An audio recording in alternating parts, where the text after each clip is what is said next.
how the relations with New Delhi between Russia and China are also witnessing some changes. The Indian leadership is avoiding having a direct audience with the US after the India Pakistan conflict. Indian leadership is eager to engage more readily with Moscow and Beijing than with Washington.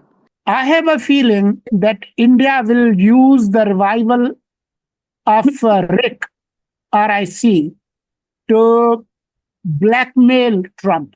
Don't you think Washington would seriously doubt New Delhi's sincerity in its will and capacity to contribute to the U.S. Indo-Pacific strategy? India is in a state of schizophrenia. They cannot figure out if they are going to be leader of the global South, or they will be a proxy of the global North and play the spoiler in the Indo-Pacific. You cannot be over clever and over smart, because you will get busted. After the Pakistan-India conflict that ended on May 10, even Europeans and Americans are not too confident of India's position to be the bulwark against China. The relations that New Delhi has had with all three major powers, US, China, and Russia, have undergone a significant change. And it seems that problems are deepening between Washington and New Delhi.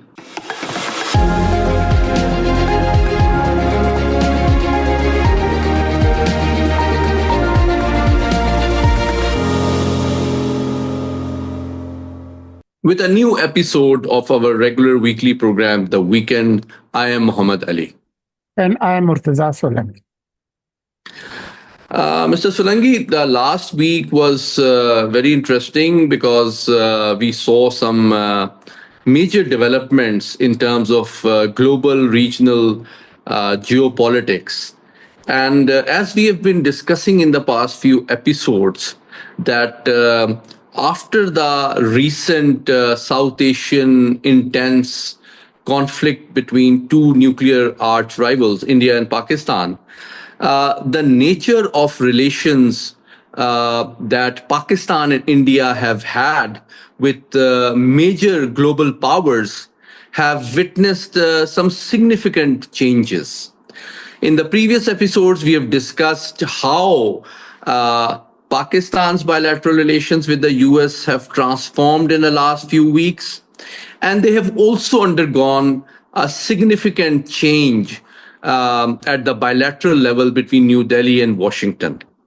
But today, what we are going to discuss is how the relations with New Delhi between Russia and China are also witnessing some changes. Are they changing, or this is just a misperception?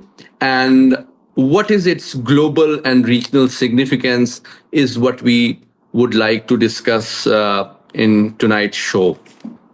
So let me ask you first off that a recent news which has surfaced is very interesting. That the context, of course, is that it seems that Mr. Trump wants to mediate between India and Pakistan. He has repeatedly made this offer, and he invited Prime Minister Modi to visit him. But it seems that the Indian leadership is avoiding having a direct audience with the US after the India-Pakistan conflict. Whereas the Indian leadership is eager to engage more readily with Moscow and Beijing than with Washington. And we have witnessed a possible realignment of Russia, China, and India in this region. What is your take on that? And is there some reality and significance of this? From Kremlin and Beijing's perspective, this initiation and posturing by Kremlin to revive RIC, Russia, India, China, three-group bloc, is an attempt to give a reality check to South Bloc in Delhi that the world is changing, times are changing, and the multipolar global order can't be pushed away. It's a reality. So if they have any second thoughts, if they want to get a dose of reality, then they should, go for that greater Eurasian security and triangular security between Pakistan, China, and India are the indivisible security, what they have been saying. So they are giving India an opportunity to realize the current realities, to smell coffee. But I have a gut feeling that while China has also welcomed the revival and India apparently seems willing to revive it, although it's an old group since 90s. Now we are in 2025. I have a feeling that India will use the revival of RIC to blackmail Trump and get more goodies from Washington, get more concessions.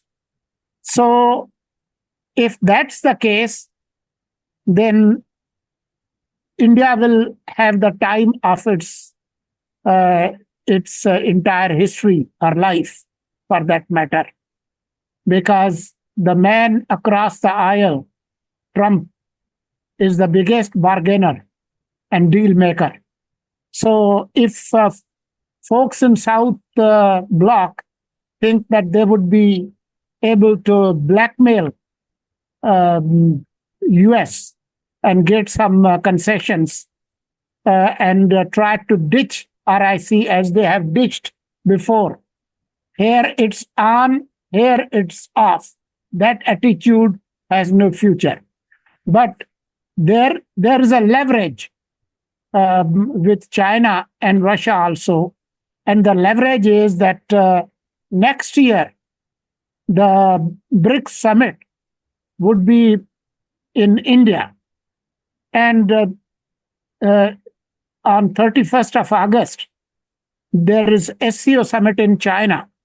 So if you don't play ball with Russia and China, then the possibilities of a successful BRICS summit and the presidency of India is out the window.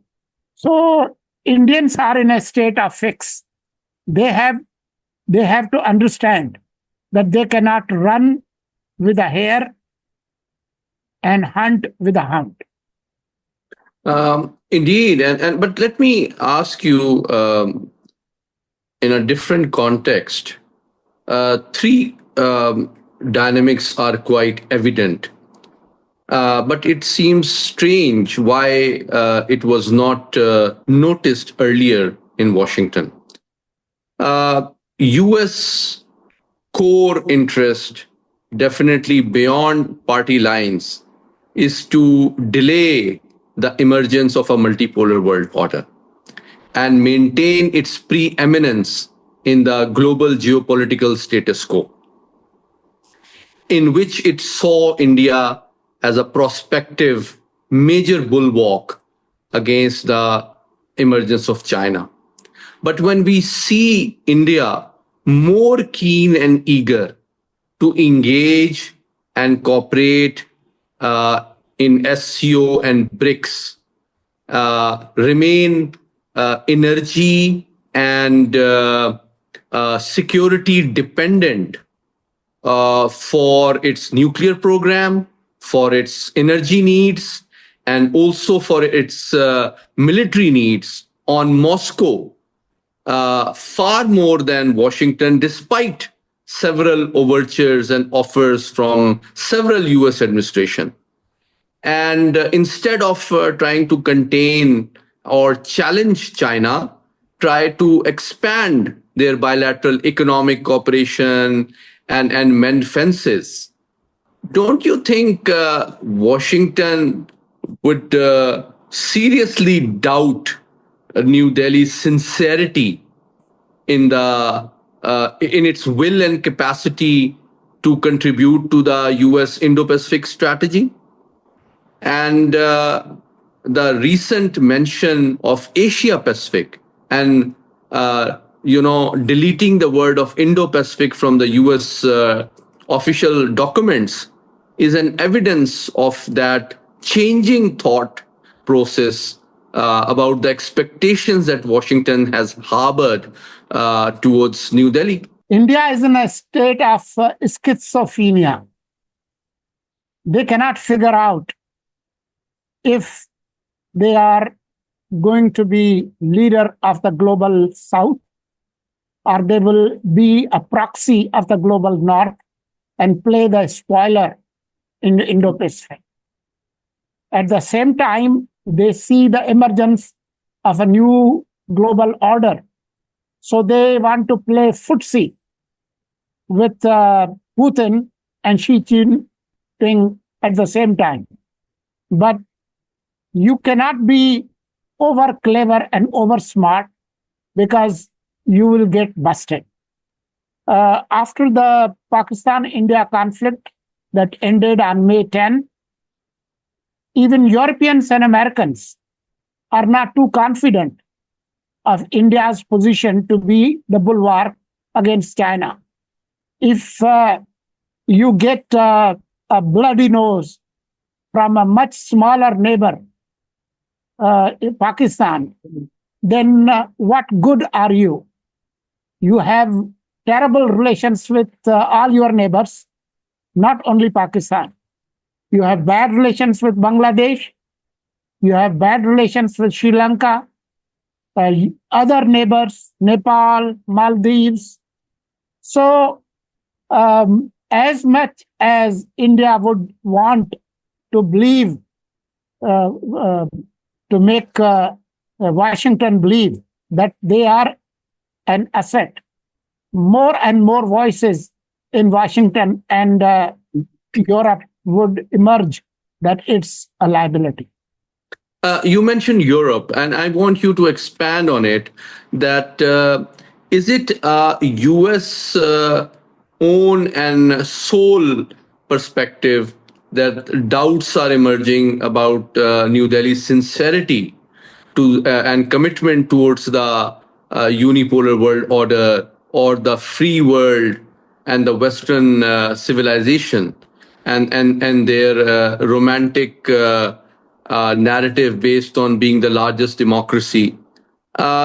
Because recently the NATO Secretary General also expressed some concerns and doubts about India. Can you elaborate on those, the nature and the purpose behind it?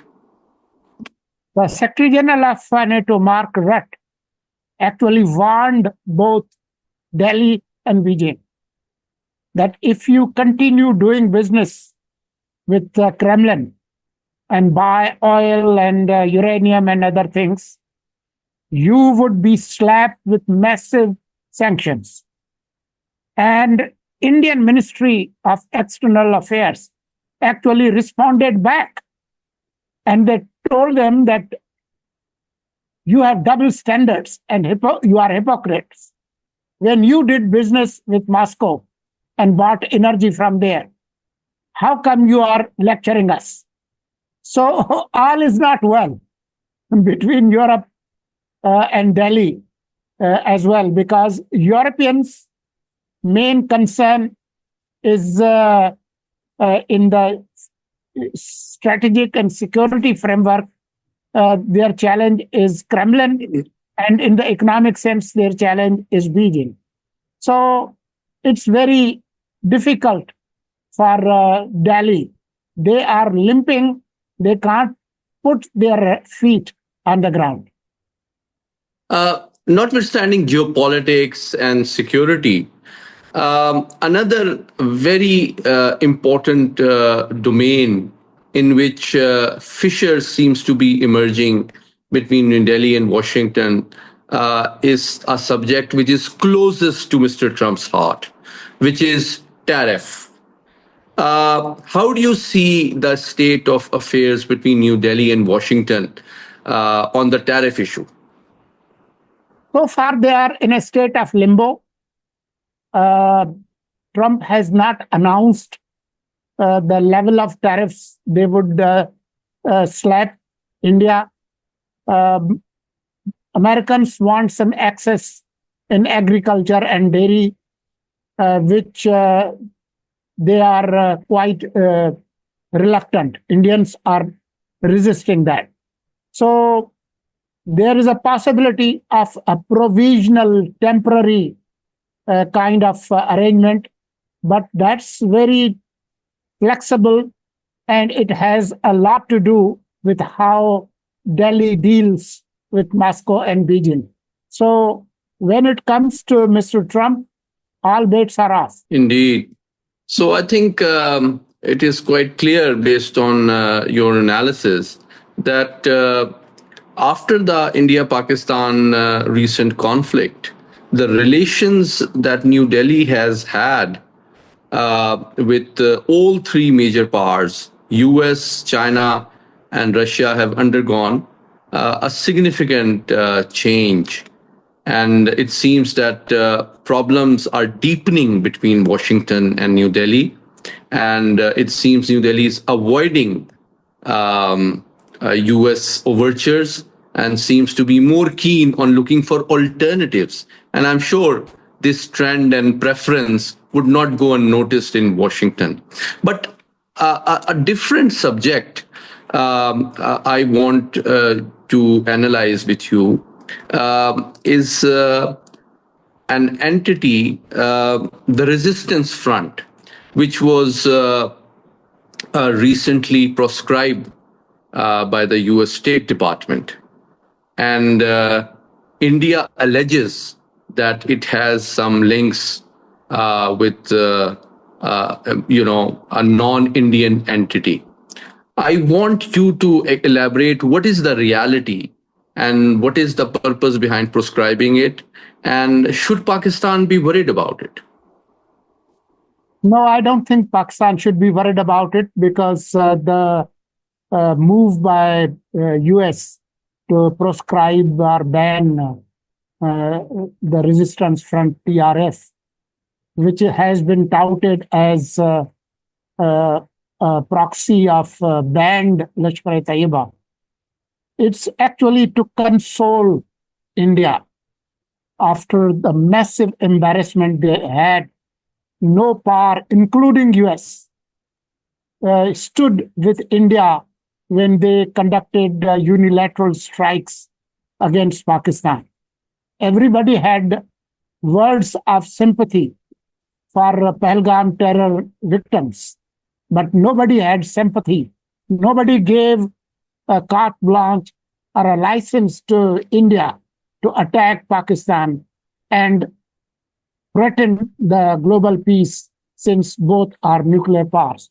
So this is a little bit of some kind of a sweetener to India, that, oh, look, we have at least, this is some kind of a trophy.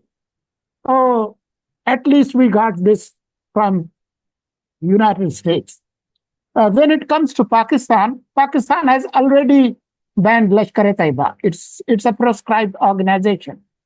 So it makes no difference. However, it opens up an opportunity for Pakistan to tell Americans, fine, you proscribed TRF, That's good. Well, there are other terror outfits that are killing Pakistanis day in and day out in Balochistan, in Khyber Pakhtunkhwa, and those groups are known, including Majid Brigade, BLA, BLF. So let's go all the way. Let's be uh, anti-terrorist all the way, and ban those outfits also, because we can tell Americans that all those terrorist groups who are killing Pakistani civilians and soldiers are being paraded as heroes on mainstream Indian TV channels. We didn't bring in any TRF or any other RF on our TV screens. We didn't, parade them as heroes. But India has done this.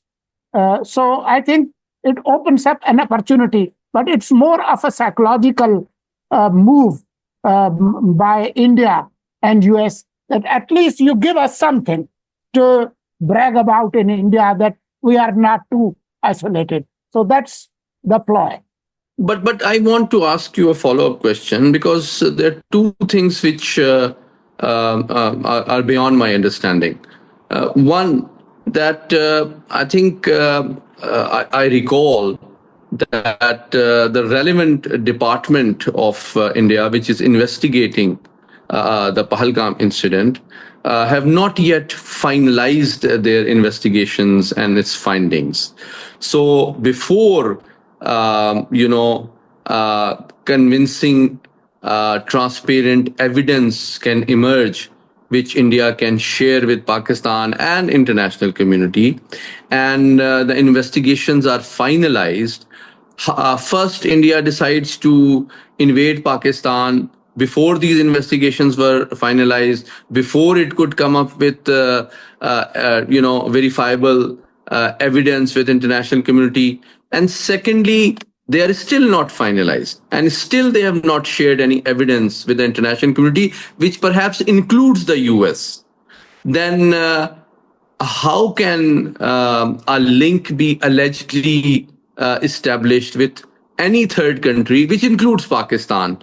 And I think Pakistan would perhaps be more than willing to be part of any such independent international inquiry, which Pakistan's prime minister also offered. I agree with you. And when it comes to common sense, it's very uncommon in Indian ruling class, South Bloc, and the policymakers. That's very unfortunate. But thank you so much for joining again tonight, Murtaza Solangi. And viewers, I hope you found today's program interesting and informative. So please don't forget to share your feedback and comments in the section below, and keep watching this space for more insightful analysis on the most important developments happening around the world and in this region. Thank you so much. Thank you.